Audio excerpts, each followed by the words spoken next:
One of the things that amazed me recently was that not many people understand how the way in which they understand the church impacts the way in which they interact with other people in their parish. And here I have in mind also persons with disabilities. For this reason, I decided that I'm going to present a series of videos where I'm going to talk about ecclesiology, and I'm going to point out how ecclesiology impacts not only the way in which we understand other members of the community, but also the way in which we understand the world and the way in which we understand inclusion. In this first part of the series, I'm going to talk about John Zizioulas, the late Metropolitan of Pergamum, who has been for many, many years the leading Orthodox theologian and ecclesiologist. In Zizioulas' understanding, the Church is a Eucharistic community. By this I mean the assembly that gathers around the chalice. I have to make two remarks here. Not all of those who gather around the chalice are considered to be a church by Zizioulas, because Zizioulas, like many other Orthodox theologians, considers that only those who have been ordained and have the sacrament of ordination in the church in the apostolic succession can actually be called a church. So if the Eucharist is celebrated in a parish that doesn't have priests, deacons, and bishops that are ordained through apostolic succession, then that's not a valid church. The reason why Zizioulas makes this quite clear, I would say, is because he understands the Eucharistic community as an icon of the eschatological community. So what is happening now here in the parish resembles iconically to what is happening in the future when we are going to be in communion with Christ at the end of time. In this sense, the bishop is the icon of Christ. The priests are the icons of the martyrs who are surrounding the throne of Christ. The deacons are the angels,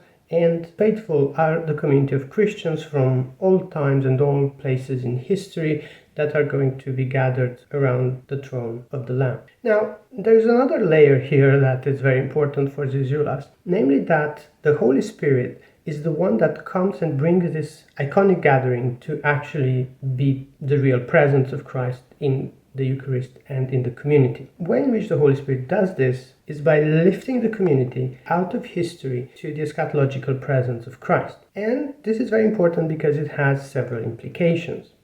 The main implication is that the church is not of this world. So the church is basically outside of history when it takes place in the Eucharist. The second point is that the church exists only around the Eucharistic chalice. So whatever is happening outside of the Eucharistic celebration, let's say Monday morning, it's not going to be an ecclesial act. If you're giving food or shelter to a homeless person, if you're fasting, if you're praying, these are not going to be ecclesial actions. The only ecclesial actions, it's the one that's taking place in the Eucharist, where the Holy Spirit arrives to take the community out of this space and time and to put it in the space and time of the eschaton. So I might ask, what are the implications? How is this related to everything that we understand about the church? The first implication, and probably the most important, is that if the church is not from history, is lifted outside of history, it can become a countercultural community. It is the community that doesn't stay in touch with the world. It doesn't necessarily enter the dialogue with the world. I'm not saying that this is what Zizioulas was saying, but rather that this is one of the implications that can be inferred from this perspective. The second question that is asked here is, what were we going to do with monasticism or any action that is taking place outside of the ecclesial community and when we're not there at the church? Are these actions valuable?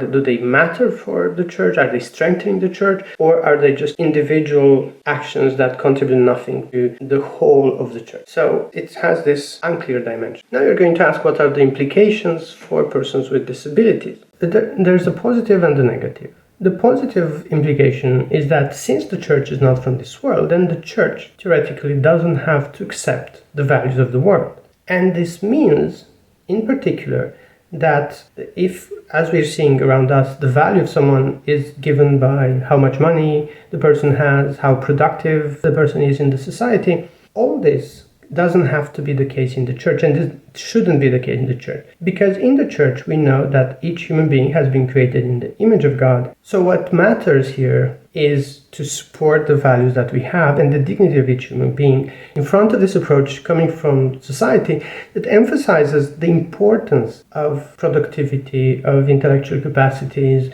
of anything else other than human dignity. The negative implication is, I would say, the distinction between the church and the world. The church as going out of this community draws a very clear distinction between the sacred and the profane. The church is the sacred space, and the profane is another. And this leads to some positions saying that we shouldn't mix the profane and the sacred, in the sense that we shouldn't allow persons who have service dogs to come to the church, because this is a way of desacralizing the church. This is the other way in which Zizioulas can impact persons with disabilities and their integration in Orthodox communities. So to summarize, I would say that the way in which Zizioulas understands the church as something that is extraordinary, an event that is taking us outside of history and into the eschaton, is something to be commended.